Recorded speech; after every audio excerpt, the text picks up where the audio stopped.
This lesson discusses configuring Apache. The topics include: why would you want to configure Apache? How do you configure Apache? What are the most important parameters to configure? What is a virtual host, and why would you use it? And finally, how do you configure a virtual host? First of all, why would you want to configure Apache? You need to configure Apache if you need to make adjustments to suit other software that's running on your system. You might also want to configure Apache if you want to add what are called virtual host definitions. In order to configure Apache, you would locate the Apache folder, which is underneath XAMPP. From there, you would locate a folder called conf, or CONF. This folder contains a primary Apache configuration file, which is the httpd.conf file. Before you make any changes to any of the conf files in Apache, it's very important to first make a copy.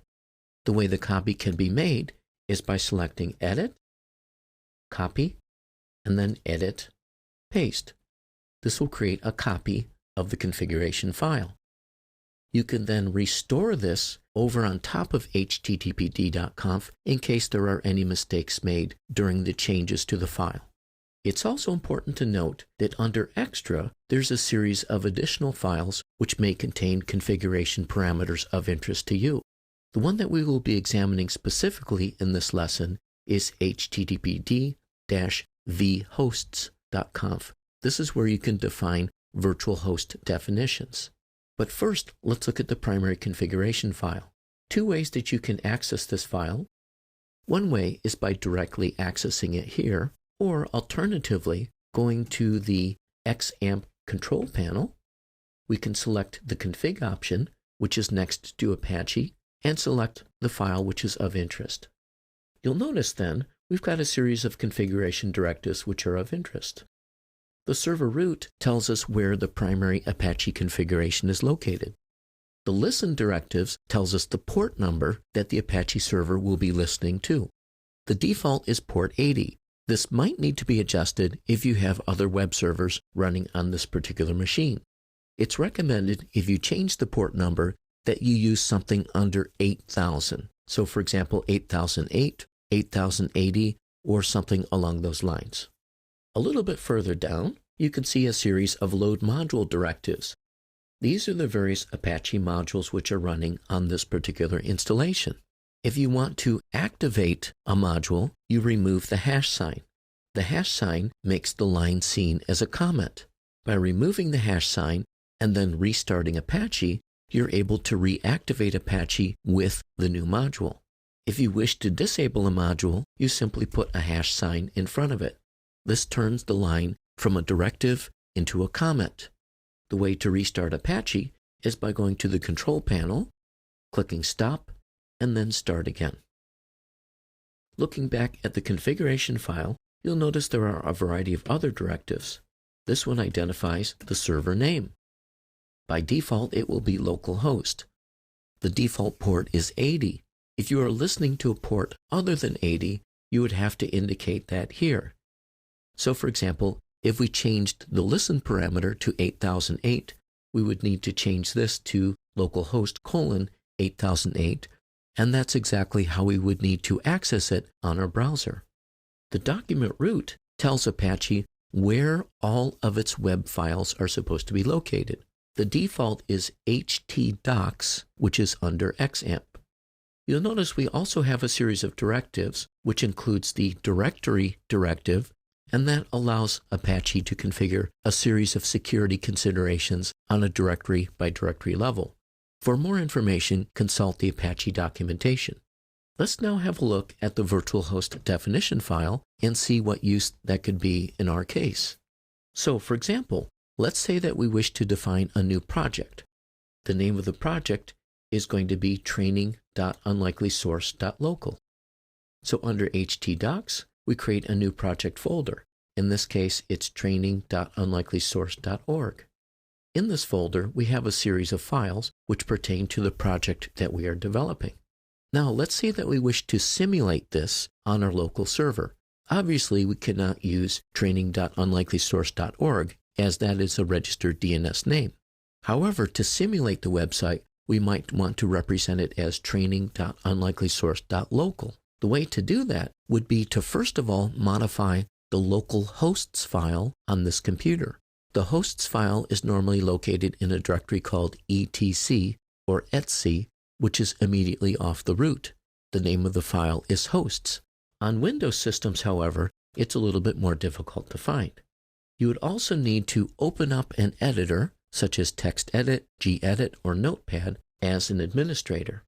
The reason why this is necessary is that we must have the appropriate rights to edit a system file. Under Windows, the file is located in a rather obscure directory. It's under a folder called Windows, System32, Drivers, and then the directory etc. Under Windows, you then need to adjust for all files, and there is the hosts file. We open it up, and we are going to add a new entry, which is under Network 127. In this case, 127.0.0.2 is now going to be training.unlikelysource.local. This makes this seem as if it's an actual location. However, of course, we know that it's simply there for test purposes. We then save the file and exit. The next step is to edit the vhosts file. So we go back to our XAMPP installation. We locate Apache conf extra. We look for the httpd-vhosts.conf file. And down at the bottom, we can add a new virtual host definition. What you can do then is to simply copy one of the existing definitions, remove the two hash signs in front of each line, and make the necessary changes. It's very important that you have the exact name as specified in your hosts file. In this case, training.unlikelysource.local. The default port is 80. We then indicate the directory structure under XAMPP, htdocs. In this case, it's under a folder called public. The server name is the same name that we entered in the etc hosts file. We can also create an alias and log files. We then need to save the file. We then go to our XAMPP control panel. We stop Apache, and then we restart. If there are any configuration errors, they will be indicated in red. You can then consult under Logs the error log to determine the nature of the failure. If you come into a problem that you cannot solve, the best solution is to restore from the backup file that was created earlier. We can now go to our web browser and type in http://training.unlikelysource.local, and it will respond as if it were a web server. In review, why would you want to configure Apache? The Apache settings created when installing XAMPP will be sufficient for most purposes. You would change the settings if you experience poor performance or need to make adjustments for other software packages running on the computer. You would also change the extra httpd-vhosts.conf file if you wish to make a virtual host definition. How do you configure Apache? You would locate under conf the httpd.conf file, make changes, and then restart the web server. You can also access this file under XAMPP by locating the config option next to Apache. What are the most important parameters to configure?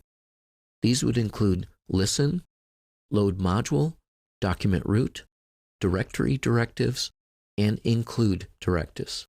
What is a virtual host? This is a definition which lets you specify an alternate document root.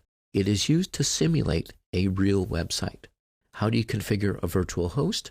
First of all, add an entry to your computer's hosts file, which points to something under Network 127.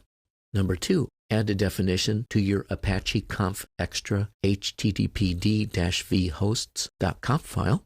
And number 3, restart Apache. This concludes our discussion of configuring Apache.